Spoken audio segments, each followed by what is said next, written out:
Ladies and gentlemen, well, welcome to Meet People, this podcast of the Southwest Meat Association. I can't wait to have these conversations, and we're going to do everything we can to make it entertaining and valuable and a great representation of meeting the people. Well, I got Mr. Ed Ruff sitting here. We got some rocking chairs. We're at the 69th SMA Convention. Your story is fun, like you said, which we were talking about doing this a couple of different times over the weekend, and now we got a chance to do it. But I've talked to you before. We've had podcasts. We work with you at Peterson's, and you guys help us with some of our production, hams specifically. But for this Meet People episode, I'm wanting all the listeners to get a chance to hear the story. I feel like I know pretty good, so that's going to be a little bit of the challenges for me to get you to tell that. But you know it even better than me. How did in life you end up in this rocking chair at this SMA on a podcast talking about meat? Well, the story of our company goes back 96 years. Founded in 28. My grandfather, his brother, my dad was in it, and I took over after his passing in 2018. And my first convention was 1991. Yeah. and coming to SMA, if you had to use one word to describe this organization, I'd say family. Yeah. And it was like growing up and having a bunch of uncles. Yeah.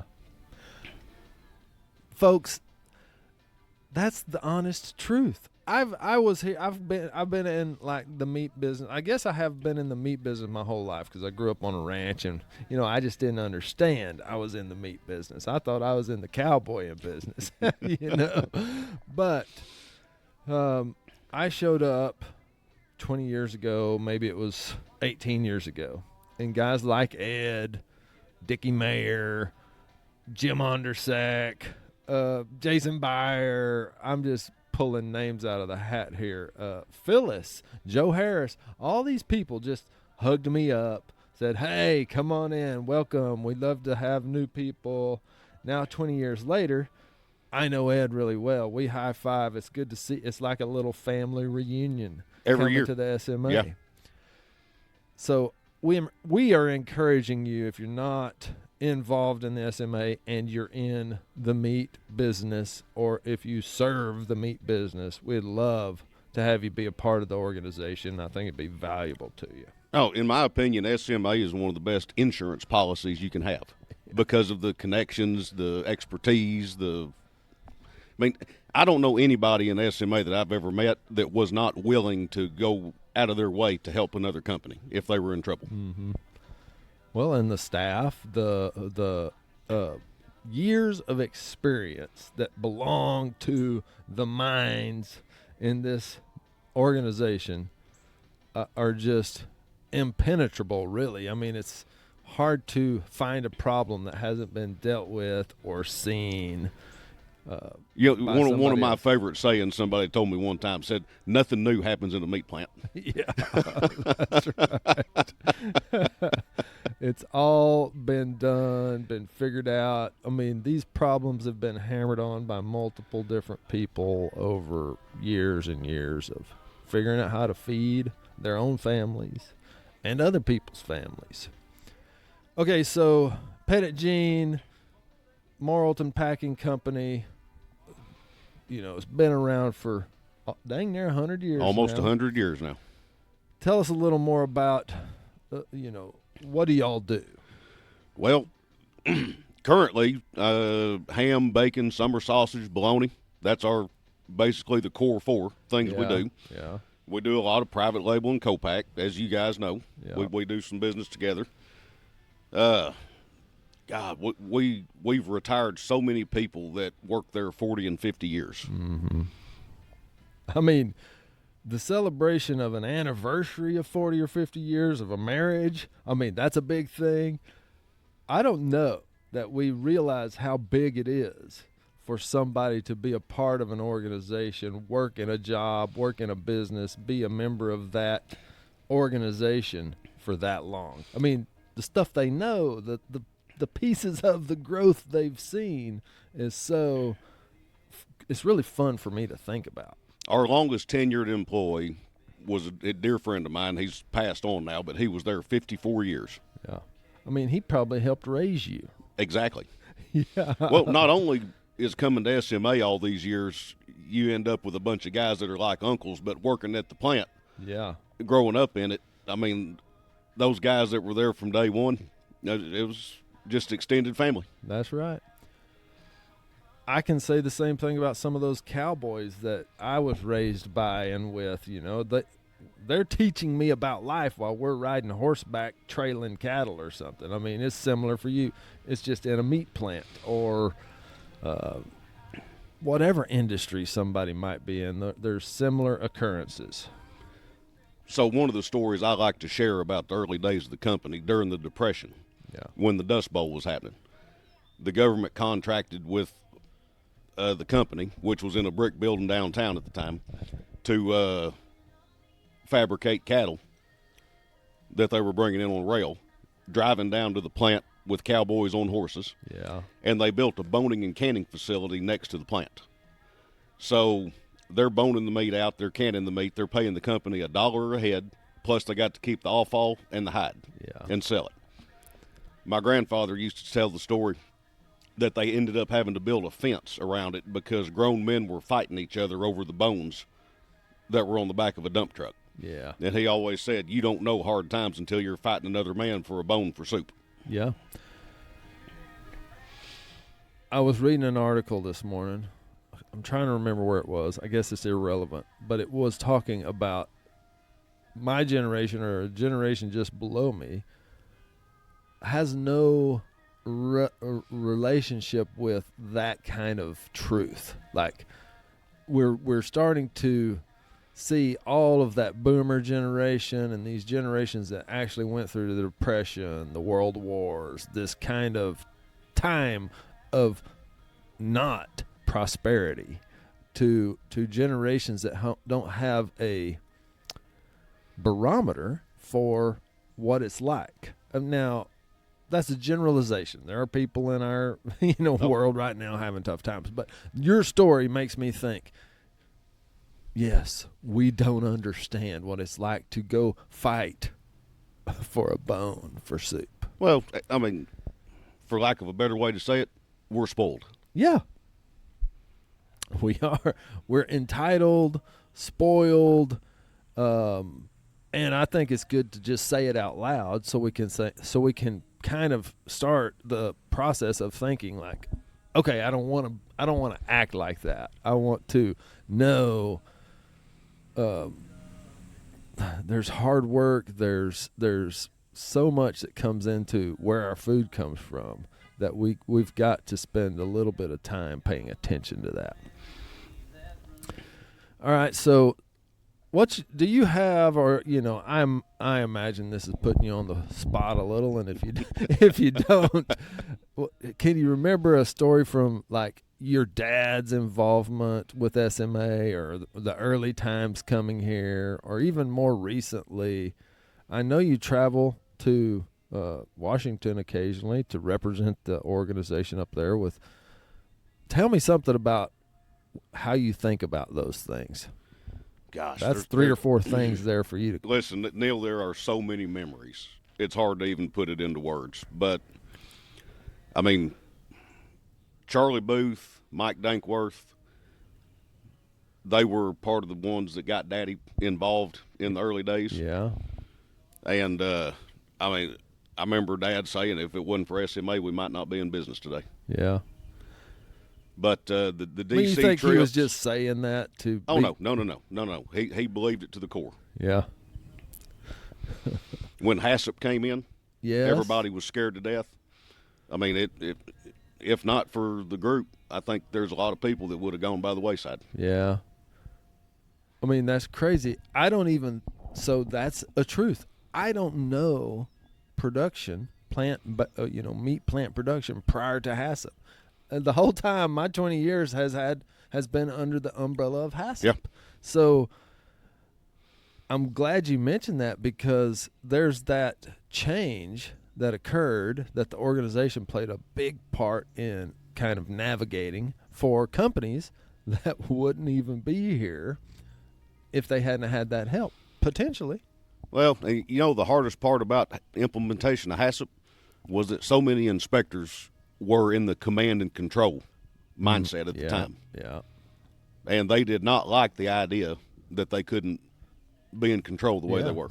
Now they didn't have the biggest stick. Exactly. You know? Exactly. Well, I mean, I could feel like that. I could kind of understand that. I'm not saying it's right or anything. It's just like, man, that's a big change for anybody to go through, even as a leader in a company, you know. So let's say maybe my role transitions to something else, and now I've got less influence or less power, and that's kind of scary to give up. A little bit, yeah. Yeah. But it was cool that the plants and the owners of the businesses now kind of get to take that power back, and now we've got the government, which America has the safest food supply anywhere in the world. Of you anyone, never yes. go eat or buy something at a grocery store and you're worried that it's going to make you sick. That's thanks to great companies and some good oversight, I think, that kind of keeps the whole system accountable. So, you know, high five the U.S. meat supply, food supply, and our government regulation. I've been a part, so Al Alamanza's here, who Right. was like the head of the USDA, and he was, if you have the right person in that leadership role, they work with the industry to kind of sort things out so it's kind of feasible and sensible for everybody involved. Well, you know, one of the scariest things in recent, and I mean really recent history, is the fact that there's nobody at the upper Yeah, crust of the USDA that knows anything anymore. right. They're having to start from scratch. Yeah. And when Al was there and Paul Kicker was there, I mean, you had somebody you could go to if you needed help. Yeah, right. And you knew they would talk to you and listen. It's like, what is scary about being kind of under these regulatory bodies and that kind of thing is if they don't listen, that's just scary, because it's like even an employee of any company. You want to know your boss will hear you when you come in the office to say, hey, Exactly. there's something scary out here. This thing is not safe. Oh, well, y'all just keep working. You know, you need a guy that'll hear, or a girl that'll hear. Oh, really? Let's check that out. Talk to me about it. How could we make it better? So we're certainly looking for that kind of thing. You could educate me. I mean, we're here mid-July 2025. I'm not as up on the politics of things. Have they still not named a leader of the USDA? Dr. Mindy Brashears Yeah. is slated to be the Undersecretary for Food Safety, which she's done the role before under the previous Trump administration. And I don't remember the gentleman's name, but the new administrator Yeah. is a man with industry experience. Okay. So that was a breath of fresh air Yeah, to know that we're someone moving has right. industry experience. Mm-hmm. All right. Awesome. Well, that's good. If you're listening, you're wondering about those things. Obviously, hook up with Ed. He knows. He's been up there.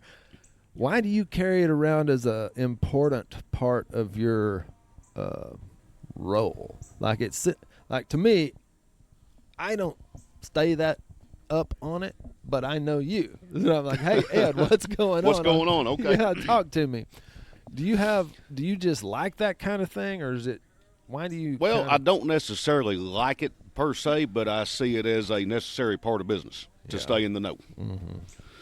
I mean, there's no circumstance I'd ever want to live in D.C., but it is fun to go for a couple of days with a good group of people. And I would encourage anybody in SMA, if you haven't done it, you need to go at least once. Yeah. And, you know, a lot of times we don't meet with a member of Congress. We meet with staff. Yeah. But you get to know the staff over a period of years. I mean, some of them we're on first-name basis with now. Yeah. And people perceive that as being just a little bubble over there that's inaccessible, and that's not the case. Yeah. Well, I'm glad I gotta throw some comps to Olson, Frank, and Weta. Their bunch that helps us up there. Yeah. They are the bomb. Yeah. They're good people. I mean, I'm glad you bring that up because, well, I talked to David Barron yesterday. He's done an interview with the Meet People podcast, and he's just another one of those legal assets that we have access to, or we get to hear from at these conventions and that kind of thing. And I mean, I don't know about you, but certainly early in my career, I just didn't want to have to deal with a lawyer. I don't want to think about the idea that I could be in trouble. But in fact, they're here to help. That's it. That's right. And they also help us up there on the hill and try to drive the industry. Phil and Eric and Ben, they've been such a big asset for us up there. And I mean, just guide you through the process. And I took my daughter this last time. Oh, yeah. So she's 14, fixing to be in 9th grade. So this is the last year she could miss school and it not count against her. Yeah. So we took her, and Eric took her under his wing and explained things to her, and it was just an awesome experience. Well, how do we get that next generation involved? I mean, sounds like a pretty good way to do it. Take her, let her see things, does she work in the plant? Does she do anything at the business?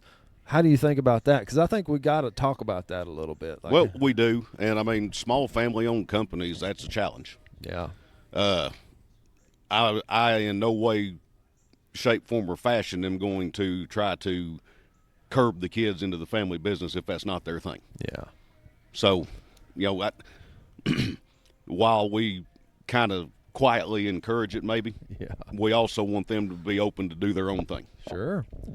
And sometimes it works where, so I did an interview with Glenn Cusack, Sherry, Tyler, and so Tyler had kind of gone off into the oil business. He was in some kind of construction into the oil business, and he really wanted to come home, but he wanted mom and dad to kind of invite him back. You know, it's fun, or it's hard to navigate how you do that. Maybe the longevity and the sustainability of the family business does find that the kids go do something else for a little bit, and then they say, that deal at home's not that bad. Sometimes working with dad or mom can be a little frustrating, or it feels like, you don't get the respect that you want, so you go do something else, and then you come back and realize, oh, this is all right. Well, and to be perfectly honest, I feel like my dad and I really didn't have the best relationship sometimes because we worked together. Yeah. And I was stubborn and wouldn't listen to him. He said many a time, son, you need to go do something else for a little while and then come back if you want to. Well, I didn't. I was dead set I was going to do what my grandpa did. Yeah, yeah. Now, did you know your grandpa? Oh, yeah, yeah. Yeah, so I was 11 years old when he passed, but I remember him very well. Yeah. I was just curious, what made you want to do what Grandpa did? I wished I could sum it up with one word, but I can't. Yeah. It was a gut thing, I guess. Yeah. I'm trying to think of a word, but you're right. It's hard to come up with words for some of those sentiments. I mean, I tattooed the brand for Dudley Brothers Ranch on my back. Why? I don't really know. It was just like, I am attached to that in a very deep way. Sometimes it just seems like the thing to do at the time. Yeah, that's right. Well, I mean, it just seemed like the thing to do. That's really cool. So talk about your wife a little bit. Like, how does she play into this thing? Because we all know that partner is super important. Well, I'll say this. I outkicked my coverage. Yeah, I mean, hey, right here, high five. Me too, brother, me too. Now, Carrie's the backbone of the family. Yeah. She's smart. Does she work in the business at all? No, she doesn't. She's a CPA. Okay. Well, hey, that's a nice little piece of asset to have. That's the numbers mind, the asset of a CPA in the family has to be valuable. But, her and I, we knew early on that we were not going to work together. So she actually owned her own firm for a while. Yeah. And then it got to be a lot with the hours during tax season, not being able to be with the kids. So she's done some different things, but no, she's great. Yeah. Well, how come y'all couldn't work together? Hey, just seemed like the thing to do at the time. Well, I mean, confident, strong-willed, smart marriages a lot of times don't work great working together. Right. Like Cody and Chrissy, they work in the same office. I know all it, the time. and I admire the fact that they can do that. It is super impressive. Stacy and I work together pretty closely, but at times people will kind of wonder if we talk to each other because she's talking about a part of the business, I'm talking about a thing, and they just assume we talk about it. But we didn't, and that's partly because we try to spend time talking about family or other things and not just always business, work, and it works for us. But it's certainly this thing you have to navigate because... Well, one of your biggest challenges is don't take it home with you. Yeah. And I'm the world's worst about just stewing on stuff. But it is your life, too. I mean, it's your legacy, your life. It's a thing you enjoy and love, so it's hard to just drop. It's always kind of percolating there in the, to make a computer reference, back there in the hard drive, it's sitting there. Well, I used to admire Dad in the fact that it didn't seem like anything bothered him outside of when he was not at work. But in retrospect, Dad wasn't a good communicator when something was bugging him. I think he stewed on stuff all the time. We just never knew it. Right. Yeah, that's right. Well, I think some of that's that generation too. Oh yeah. I mean, Dad internalized. I mean, his problems were his problems, and he wasn't bugging anybody else with it. That doesn't need to be somebody else's problem. I can handle that. That's right. That's my job. I'm the man of the house. I'm the dad, which I kind of look at that today and admire it a lot because there is a certain part of the man's responsibility to shoulder some of that and be there for the family, be there for the business. The leaders that you kind of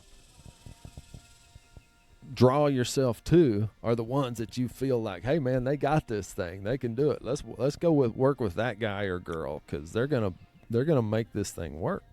No, the simplest way to look at it is a duck's feet underwater. Yeah, you don't see them moving, but they're paddling like crazy. Yeah, I love talking to you because you just make analogies that are so relevant. That's so true. I mean, surely everybody knows that a duck swimming on water isn't just magic. Exactly. There's something under there that is making that go. It's funny you said that. Our office manager back home, Sonia, she says, man, I got to start writing this stuff down. Yeah, that's right. Well, we're recording it now so people will be able to use it. Oh, that's great.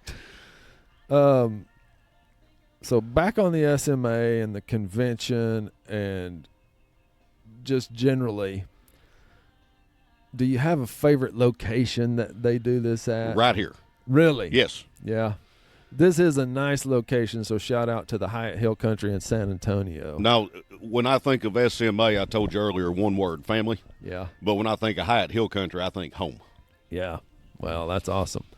Now, is the landscape here a lot like Arkansas, where y'all live? No. I mean, just completely different part of the world. I mean, really? Down here, limestone, rock, home, it's dirt and thatch. Oh, yeah? Well, see, there you go. That's a visual. I just don't have, I've been there, but I don't live there, so I don't really understand it. And even San Antonio's pretty different landscape from Central Texas, sure, where I grew up and lived. When y'all were in Hot Springs a couple years ago, that's very similar to right there where I'm at. Yeah, there we go. Mr. Ruff. Sir? Thank you so much for the time. Hey, you enjoyed it, Neil. Yeah, I appreciate it. You just jumped right out. We sat in a couple of rocking chairs outside the convention, and I hope.